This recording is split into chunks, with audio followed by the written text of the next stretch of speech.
À l'approche de la quarantaine, Mohammed sallallahu alayhi wa sallam s'éloigna de plus en plus de l'agitation de la Mecque. Bien que respecté comme Al-Amin, l'homme digne de confiance, il observait avec tristesse les injustices, les superstitions et l'oubli de Dieu qui régnait dans la société mécoise. Le culte des idoles emplissait la Kaaba, jadis maison d'Abraham, et les plus faibles, esclaves, orphelins, femmes, étaient méprisés. Cette vision tourmentait profondément son âme pure. Le Coran évoquera plus tard ce déchirement intérieur. وَوَجَدَكَ ضَالًّا فَهَدَى. Et il t'a trouvé égaré dans la recherche de la voie droite, alors il t'a guidé. Sourate Ad-Duha, 93-7. Mohammed ressentait que le monde avait besoin de lumière et que son cœur, lui, se préparait à la recevoir. Le choix de la grotte de Hira. Sur les hauteurs rocailleuses de la Mecque, à environ 2 lieues de la ville, se trouvait une petite grotte, la rare Hira. C'est là que Mohammed sallallahu alayhi wa sallam aimait se retirer, souvent pour plusieurs jours, emportant de quoi méditer, prier et réfléchir à la création. Les nuits y étaient longues et silencieuses. Sous la voûte étoilée, il contemplait les signes d'Allah dans le ciel et sur la terre. Son cœur, purifié des distractions du monde, s'emplissait de sérénité et de gratitude. Ibn Ishaq rapporte: il aimait la retraite, tahannuth, et s'isolait dans la grotte de Hira où il restait plusieurs nuits méditant et adorant Dieu selon la voie d'Abraham. Soutenu par Khadija, un foyer de lumière. Durant ces périodes d'isolement, Khadija radiyallahu anha, son épouse aimante et fidèle, lui faisait porter de la nourriture et de l'eau. Elle le soutenait de tout son cœur, comprenant sans mot dire que quelque chose d'immense se préparait en lui. Leur maison à la Mecque était un havre de paix. Khadija était non seulement son épouse, mais son amie et son premier réconfort spirituel. Quand il revenait de la montagne, fatigué ou pensif, elle l'écoutait, l'encourageait et l'enveloppait de tendresse. Une sensibilité éveillée aux signes divins. Durant ces années de méditation, Mohammed sallallahu alayhi wa sallam commença à faire des rêves véridiques. Chaque vision nocturne se réalisait le lendemain avec exactitude. Ces songes furent, selon les récits, les premiers signes de la prophétie. Aïcha radiyallahu anha racontera plus tard: le commencement de la révélation pour le messager d'Allah fut sous la forme de rêves véridiques.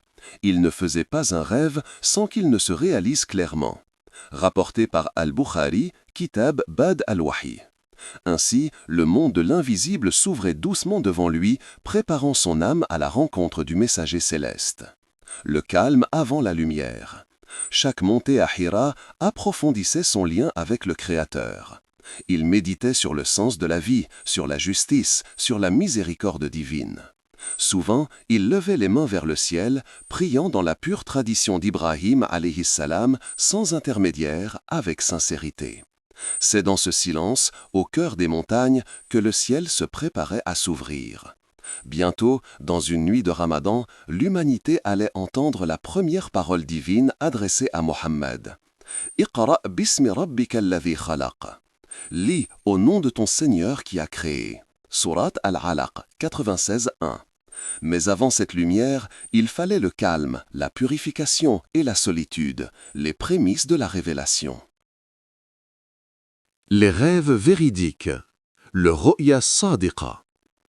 Avant que ne descende la révélation, le prophète Mohammed sallallahu alayhi wa sallam commença à vivre des expériences intérieures singulières.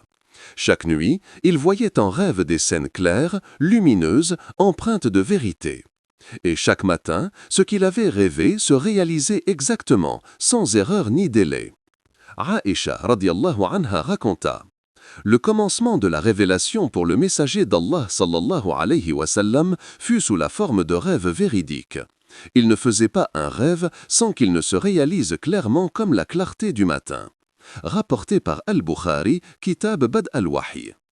Ces visions étaient les premières lueurs de la prophétie, une préparation douce et progressive. Elles annonçaient à Mohammed sallallahu alayhi wa sallam que le monde de l'invisible s'ouvrait à lui. Son cœur, pur et éveillé, commençait à percevoir les signes d'un appel céleste. Dans ses rêves, il voyait parfois la lumière, des paroles rassurantes ou des symboles qu'il méditait longuement. Il ne provoquait ni peur ni trouble, mais une paix profonde, celle d'un cœur que Dieu purifie avant de lui confier son message. Son goût croissant pour la solitude et la méditation. Au fil du temps, Mohammed sallallahu alayhi wa sallam se détacha des plaisirs et des conversations de la Mecque. Il fuyait le vacarme du marché, les disputes tribales, l'injustice et l'idolâtrie.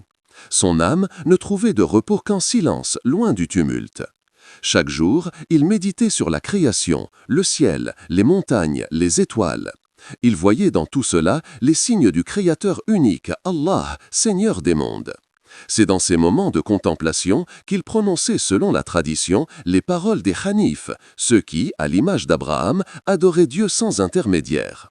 Le poète Hassan ibn Thabit dira plus tard « Avant même la révélation, il était l'ombre de la lumière, et la lumière attendait son éveil. » Cette solitude n'était pas une fuite, mais une recherche. Mohammed cherchait la vérité que son cœur connaissait sans encore la nommer. Ses retraites régulières dans la grotte de Hira. À quelques kilomètres de la Mecque se dressait la montagne du Nour, la montagne de la lumière. En son flanc supérieur, une petite cavité, la grotte de Hira, tournée vers la Kaaba. C'est là que le prophète sallallahu alayhi wa sallam aimait se retirer pour de longues périodes, seul avec son Seigneur. Il emportait avec lui des dattes, un peu d'eau et restait plusieurs jours méditant, priant, observant les cieux.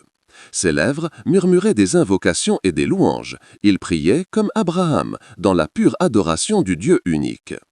Ibn Hisham rapporte « Il aimait la retraite, tahannuth, et s'isolait dans la grotte de Hira, où il passait des nuits à adorer Allah, puis revenait à Khadija, qui lui préparait de quoi prolonger sa retraite. Chaque retour à la ville renforçait en lui la certitude que quelque chose de grand approchait, et chaque montée à Hira apaisait davantage son âme.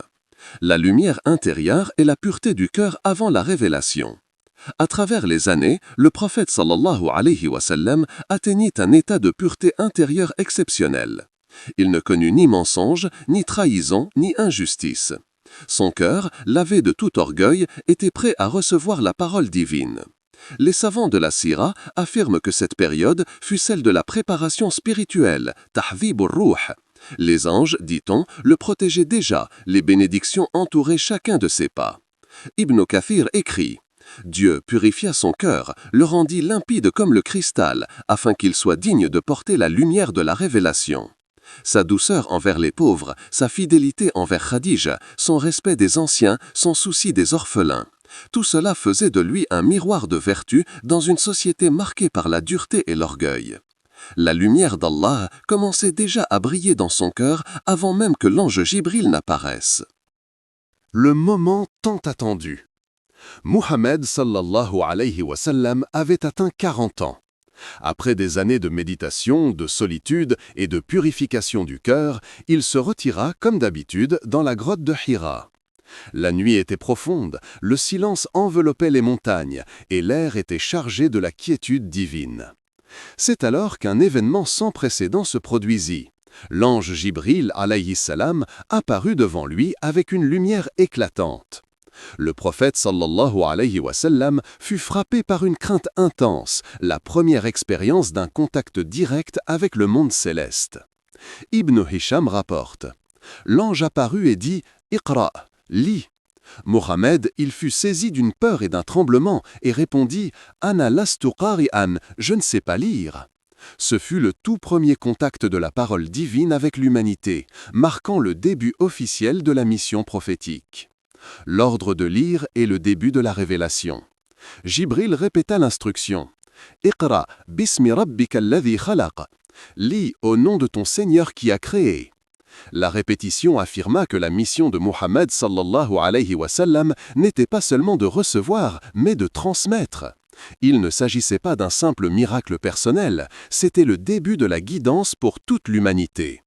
Dans la peur et la confusion, Mohammed retourna auprès de Khadija radiyallahu anha, cherchant le réconfort de son épouse.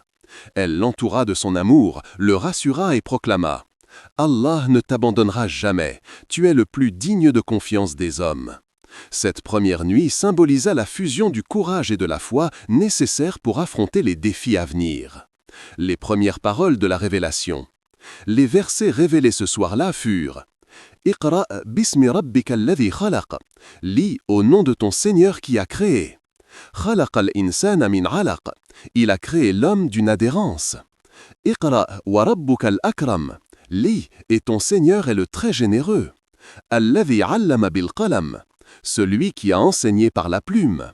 Ces versets rappellent que la connaissance, la révélation et la guidance divine sont au cœur de la mission prophétique.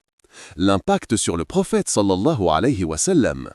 Mohammed sallallahu alayhi wa sallam était profondément ébranlé, mais il ne perdit jamais sa confiance en Allah. La crainte initiale fut remplacée par la certitude intérieure que Dieu avait choisi le chemin le plus juste pour guider l'humanité. Khadija radiyallahu anha fut le premier témoin, offrant soutien et validation. C'est grâce à elle et à l'ange Jibril que le prophète sallallahu alayhi wa sallam comprit. Sa vie allait désormais servir une mission universelle. Le début officiel de la mission prophétique. La première révélation n'était pas un événement isolé, mais le premier pas vers 23 années de guidance divine. Elle confirma la préparation minutieuse des années passées, les rêves véritiques, les retraites spirituelles à Hira, la pureté du cœur et l'exemple moral à la Mecque. Tout convergeait vers ce moment où l'humanité allait connaître la lumière de la révélation et la miséricorde d'Allah.